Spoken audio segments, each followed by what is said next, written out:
Okay, ladies and gentlemen, I must have blew it. Got to start this thing over.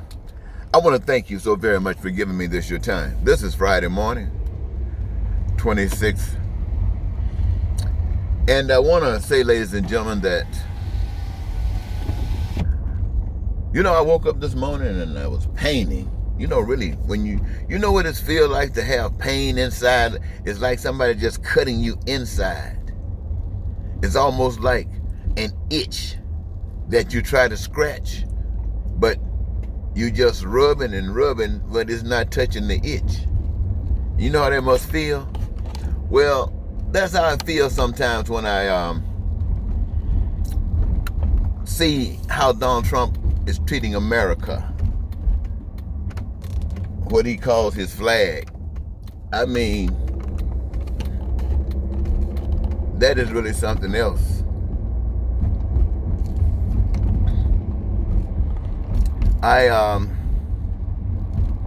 It bothers me, ladies and gentlemen, because sometimes you hear me talk about the playground.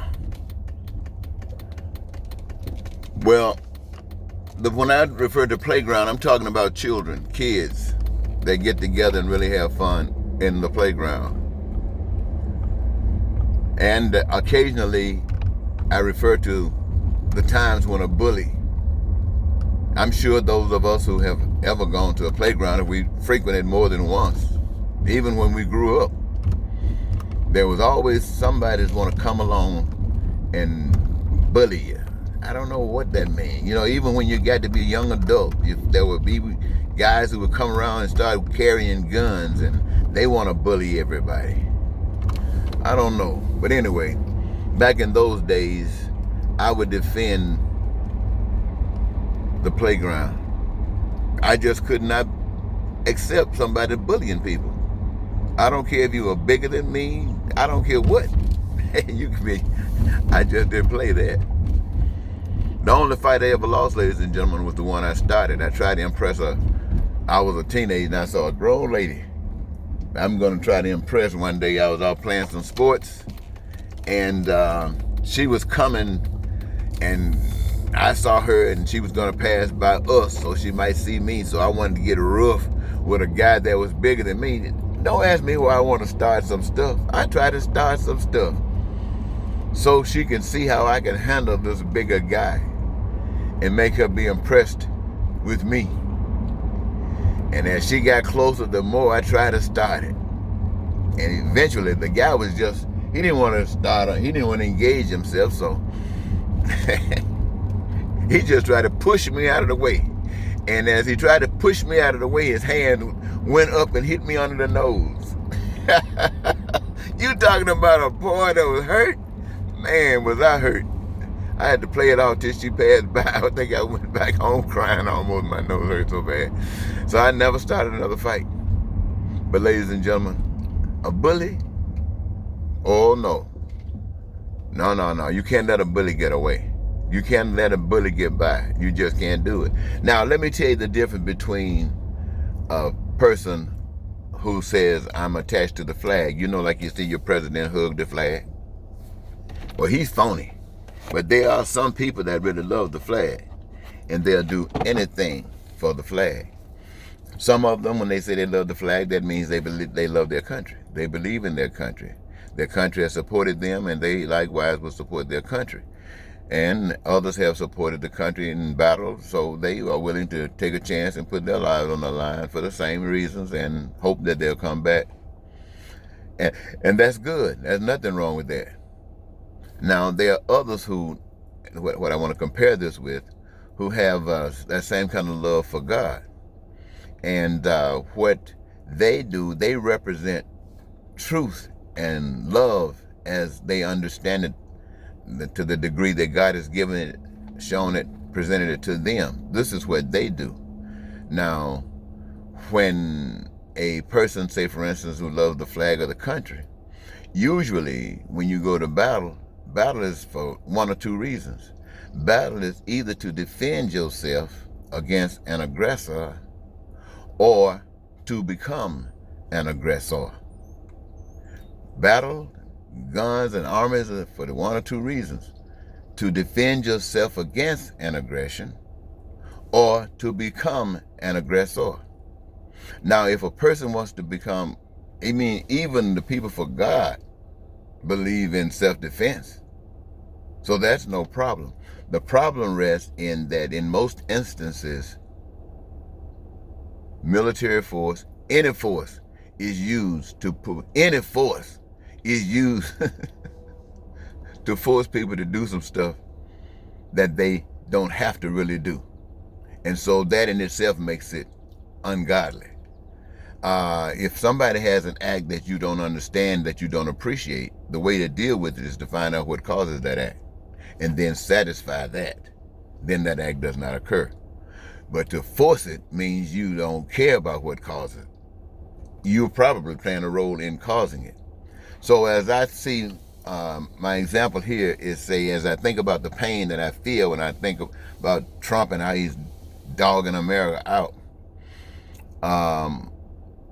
If I were in the military today, there is no way I would wear that uniform. I'd pull that uniform off in a heartbeat. Even the nation. Now, the nation is a long way from God. It's so far from God, it's a crying shame. That's why I'm here trying to see if I can convert you guys. But anyway, a nation is so far from God. But as far as the nation is from God, Donald Trump is much, much, much, much further away. And so the people in the public right now, they see this. A lot of them don't care. They just want Trump. They're like Trump. But the majority of the people, they just say, wait, he's just too far. So they want to hold back. They want to hold back. This is what this Democratic thing is talking about. This is where they don't want to rock the boat. They don't want to make anybody angry with them. They don't want to take a chance on doing something that make you think that Trump isn't so bad and put you back in a hogwash with that. Now, here I come, ladies and gentlemen. I come. When I say I wouldn't wear this uniform today, I got a history of doing that. I was in the military when Ronald Reagan was president. And Ronald Reagan had some of his policies. Well, he wasn't as bad as Trump, but he was bad nonetheless. And in that, I refused to wear the uniform and pulled it off and accepted an other than honorable separation from the military. You know why I did that? I did it because he was wrong, and I knew it. And I was not going to stand by and just go along with it. And I did it because it's the right thing to do. Also, I did it because other people would not do it. And I know and I knew that there would come a time when people would mature, people would wake up and be smart and stop doing stupid stuff. I know that's my hope. But then they can look back and say, well, I want you to know. I want you to know that when you were crazy, acting like you had no sense, I still had some. See, Donald Trump is not my president. Donald Trump is an evil man. An evil man. And for some strange reason, because the United States is wallowing in evilness itself, it does not have the moral authority to straighten Donald Trump out. All of the laws, everything that he got on this doggone book, in the Constitution, everything they got on this book, this investigation invests nothing. You know what this man is doing? Now, everything that they got on the book, as wonderful as America is, as many people that's in prison who've been executed and killed, trying to satisfy justice, all of this that you've done to people, all of this that is being done to people right today, and the President of the United States violate these laws like it's nothing. And then he got the guy who's in charge of the law, supposedly, in the United States, the Department of Justice, right beside, edging evil down the road every inch of the way. And you say it's wrong. You're calling it to the front, and your hands are tied. What is it that got your hands tied? It must be your immorality itself. Ladies and gentlemen, we are all, to some degree, immoral. But you can repent that stuff. You can change. You can say, God, I'm sorry. But if I got to be living like this just to be like I am, then I'm going to quit being like I am, and I'm going to change. Help me to change. I don't like what I see. Give me the courage to stand up and be a representative of love. So, ladies and gentlemen, I run for president of the United States as a write-in. I'm not asking folks for no money. I say this to you, what I'm saying to you. I know good and well, if in your heart you care about other people, and I'm not just talking about your president. I'm not just talking about your husband, your wife, your children, your family. I'm talking about all people. See, the whole point of it, ladies and gentlemen, is this. We got to learn, human beings got to learn to love all people. We got to respect all people as if they, or as we would want them to respect us. We just got to do that. Now, I don't know God's ultimate plan. He ain't giving me that much information. He just gave me what he want me to know. We got to learn this. Some of us don't care about anybody but ourselves. Now, that one got a long way to go. But that came here just as innocent as me. Donald Trump was born just as innocent as me. I mean, that silver spoon was in his mouth. I don't know. They might have put it in his mouth and got here. But he was born as innocent as me. Now look at me. I'm trying to change the world and turn it into heaven. And look at Donald Trump. He's trying to take all of y'all to hell. And who are you following? They say, wide is the gate, and broad is the way to those that's following destruction. And straight and narrow is the way that leads to life. And ain't too many people that following it. So, ladies and gentlemen, look at my clicks on this thing. Ain't nobody following me. That must be because I'm on the good foot. I'm sorry, ladies and gentlemen, but I tell you, it feels so good to know that I know you're painting. I know he can stop. I know God wants it to stop. But God has put the power to stop it in your hands. How do you think Donald Trump is why do you think Donald Trump is manipulating you, America, like it is? Because evil has given Donald Trump the power to manipulate evil all over you. And through the Senate. You see how the Senate, how evil manipulated the Senate? Evil has given Donald Trump the power. And you guys are presidents of universities, you're lawyers, you got all kinds of degrees, you got all kinds of awards, you making big money, you coming up with kind of scientific discoveries, technological advancements, and all of these things. But you lack morality. You lack enough morality to give you courage to stand up to this evil. You lack morality. And when I come to you and talk to you about it and saying, hey, this is the way, all you got to do, you stand up, immorality will stand down. If you stand up, immorality will stand down. It cannot defeat God. I'm telling you, it cannot defeat God. But I can't get you to listen.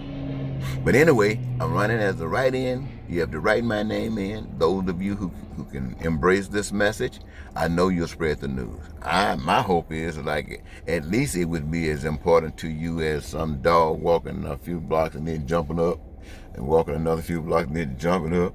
A dog, I say you need to walk a few blocks and jump up. I mean, he did that, and I think in a week that dog had over 1 million people interested in seeing that. And I can't find 20 that want to hear about getting out of this hell. Well, I'm not upset. I used to be upset because I used to think that when you said you knew God, I thought that meant you knew God like I know God. That's what I thought. So it upset me because to me, you were lying. I know if you knew God like I know God, we would have made America so beautiful back in when I was, 30 years old. 40 years have passed. I've been struggling by myself. But anyway, so I found out, that you don't know God like I know God. And apparently you don't want to know God like I know God. Because I sure don't want to know God any longer like you know God. See that God you know? I've been there. Ladies and gentlemen, I ain't lying. I've been there. That's why I can't get mad with you. I've been there. Yeah, I've been there. Where you at right now? Your fears, your distrust, your hatred, your racism, your bigotry, all of that. I've been there. I've been there.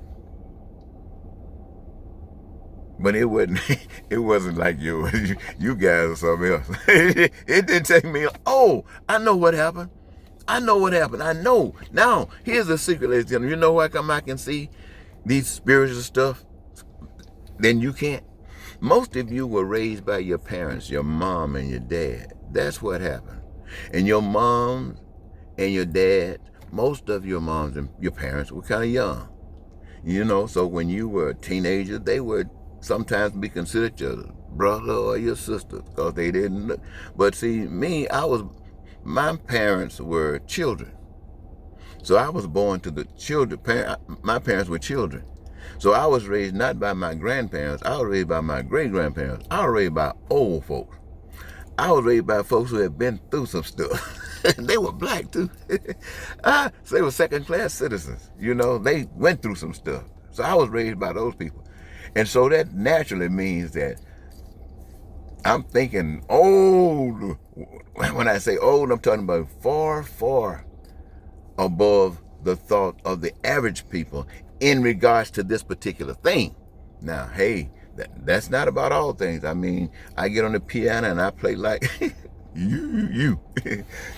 You start asking me about certain mathematical stuff, and I don't even want to look at it. So all of you are geniuses, you see, in your specific fields. I'm not trying to knock that. I'm just saying that apparently this is my genius. Because, ladies and gentlemen, I'm not going to lie to you. I am not going to lie to you. For 40 years, all of you, all of the people that I know, I grew up with in elementary school, in high school, all the people that I know when I went to the tobacco fields in North Carolina, the people that I know when I went to college, the people that I know when I worked for different organizations and agencies and the Veterans Administration, and the people that I partied with and did drugs with, and people that I just know from everywhere, from travel, and then all of those other people that you know, these people, because, you know, as an extension.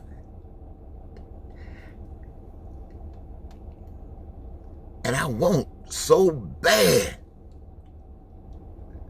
for you guys to wake up in the morning time and be so excited about life. I want so bad for you guys to spend your day doing exactly what you came into this world to do. I want so bad for you to live. At night when you go to bed, I want you to be happy and thankful that you had a chance to spend that day and have a glorious night. Even if you partied before you went to bed. I just want you to do it. I don't want you to have to be bound to lies and cheating and stealing. I don't want people like Trump messing over you. And I want you to grow up so bad.